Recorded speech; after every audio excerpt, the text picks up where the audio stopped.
Hello my friends and welcome back to Ushanka Show, stories about life in the Soviet Union as well as modern Russia and Ukraine. If you're new to my channel, my name is Sergei Nikolaevich Sputnikov and back in 1971 I was born in the Soviet Ukraine. And today, as I promised, it's my second video answering the question how invasion of Ukraine has changed your opinion on Russia and Putin. In my first video I answered the part about Vladimir Putin and you're welcome to check that video. I'll post the link below in the description. My guess that when the question is about how your opinion changed on Russia, it was probably more about how your opinion changed on the Russian people. But let's talk about Russia first. Fun fact, technically there is no country named Russia, Россия.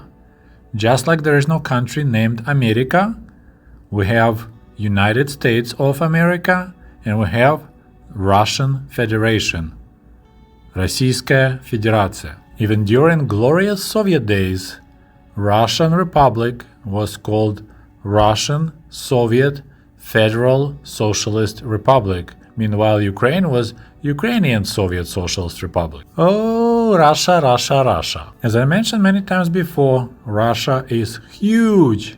But look at the location. So Russian Federation consists of 21 republics, and Comrade Putin added another one, Crimea, so now they claim they have 22 republics. One autonomous area, this is a Jewish autonomous region, or they call it okrug, so it's almost like a round circle, as well as 4 autonomous districts. And just a friendly reminder, Russian Federation is still the largest country in the world, even after collapse of the Soviet Union. If you look at the map of the Russian Federation, you will see the remnants of glorious Russian Empire and its history of hundreds of years of slowly, steady occupation of neighboring countries. And Russia didn't have a lot of success moving westward.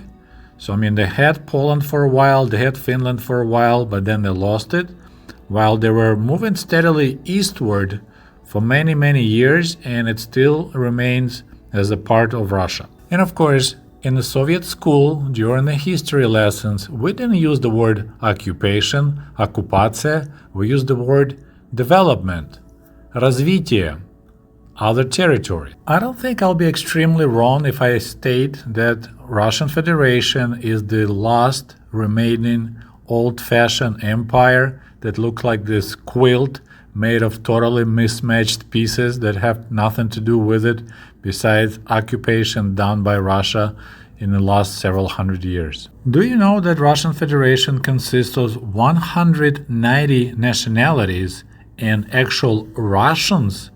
They only 80% of the population, and I think that number is kind of high because they consider so-called Cossacks as a part of the Russians, but Cossacks originally came from Ukraine, so they technically should be Ukrainians. But to make numbers look better, Cossacks and Pomors from the northern area, Arkhangelsk area, they all considered to be Russian nationality. When I was putting together information for this video, I realized one curious fact. In English language, there is no word that describes the citizen of the Russian Federation. We just say Russian. Meanwhile, in Russian language, we say Russian, Русский, as nationality, and Россиянин as the person who is citizen of the Russian Federation, Российской Федерации. So, Русский, Russian, and Россиянин, the citizen of Russia. For example, in this horrible war between Russia and Ukraine that's going on right now, most soldiers of the Russian army that invaded Ukraine are not really Russians. A lot of soldiers came from Buryatia, so they are Buryati, and as you see on these pictures, they definitely don't look like your typical Russian. Also, a lot of Russian soldiers came from Dagestan, and 96% of population of Dagestan are Muslims, so they definitely don't look Russian, and they're not following Russian Orthodox religion. As you may know, I follow this horrible war pretty close, And I noticed that hardly anyone from Moscow or St. Petersburg, they fight and die in Ukraine. Most of these poor soldiers that were sent by Putin to fight Ukrainian Nazis came from these poor regions like Dagestan and Buryatia. So these regions don't have a lot of opportunities for young people. So many young Buryats and Dagestanis, after done with their military service, they decide to extend and become a professional soldiers, so-called sverkhsrochniki. That's how I call them in Russian language. So that's like extra termers, and that's the people that got sent into Ukraine. So if someone asking me, did my opinion changed on Russians after invasion of Ukraine? Well, the majority of soldiers that came from Russia to kill and destroy in Ukraine, they're not really Russians. Still, I can't blame that many Ukrainians really hate every Russian and they want them all to die.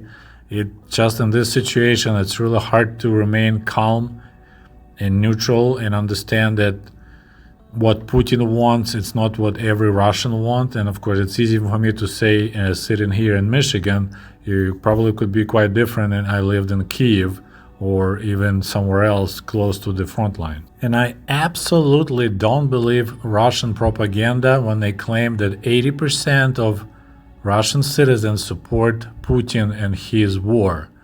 Because in that society, if somebody approaches you on the street and asking you, do you support Putin or do you want to go to jail, people will just say nothing or they say, yes, I support Putin.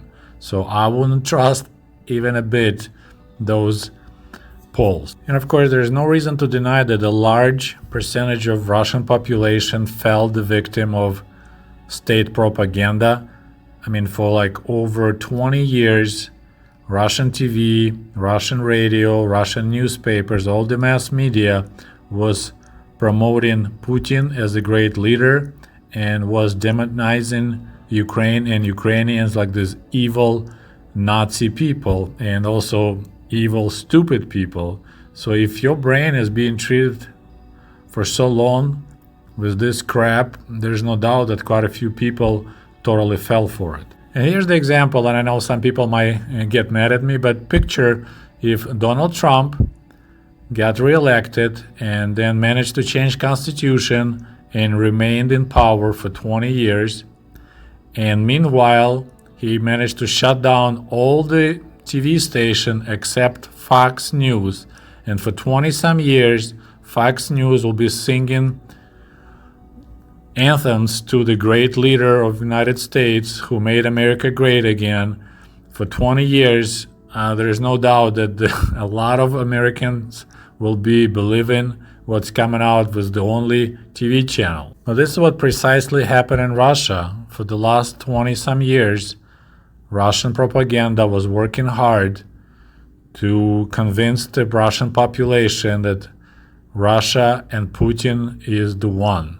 There is no Russia without Putin. He's the only leader who can guide the great Russia into the beautiful future. So once again, there's no surprise that a lot of people fell for it.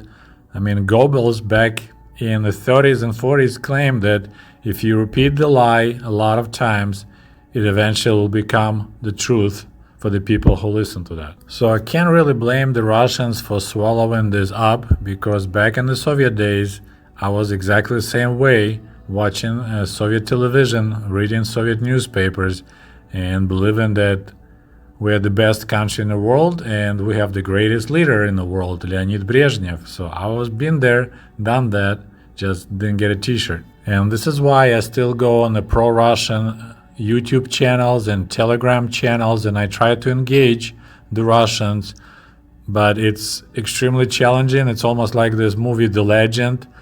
A lot of Russians acting like those zombie people. They're just trying to bite you. They get in angry, nasty. As long as they find out that you're Ukrainian, they've just using bad language. They don't want to talk to you, but still being polite, still kind of working it.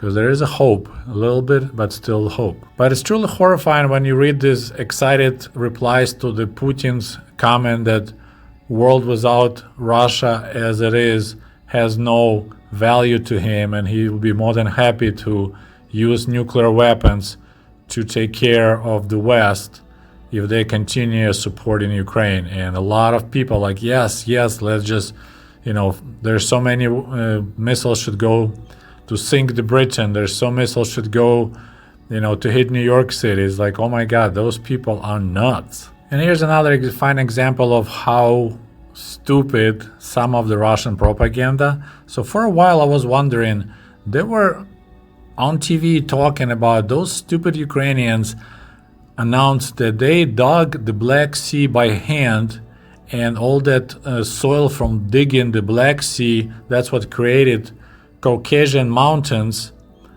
And I was like, what did they got the scrap from? And as it turned out, there used to be Ukrainian TV program, kind of similar to SNL, Saturday Night Live. So they were making these silly sketches, just saying, stuff that's funny. And one of those sketches was about, it's called The Most Amazing Ukrainians. And they were coming up with these stories like Ukrainians discovered America 500 years before the Columbus and already had trading agreements. And Ukrainians flew to the moon before the Apollo. And one of these sketch stories, SNL style, were about Ukrainians dug the Black Sea. But these people took it, turned it around, and made it in the Russian propaganda talking points about stupid Ukrainians claiming that they proved that they dug the Black Sea in ancient times. So I hope I answered your question about how my opinion changed on Russia and Russians after invasion of Ukraine. And I know a lot of people from Russia because I have a Russian language YouTube channel, and I got a lot of messages of support. People telling me that not every Russian hates Ukrainians, and we support you against Putin and we against the war. Well, my friends, it's all I have for you today. I hope you enjoyed this video, maybe learned something new. As always, I enjoy reading your comments, so please put the comments below this video, share with your friends, and we'll talk to you soon. До свидания, goodbye. Потому что если дороги будут, то по ним неприятель проедет и прямо в сердце России попадет. Я с ними согласен абсолютно.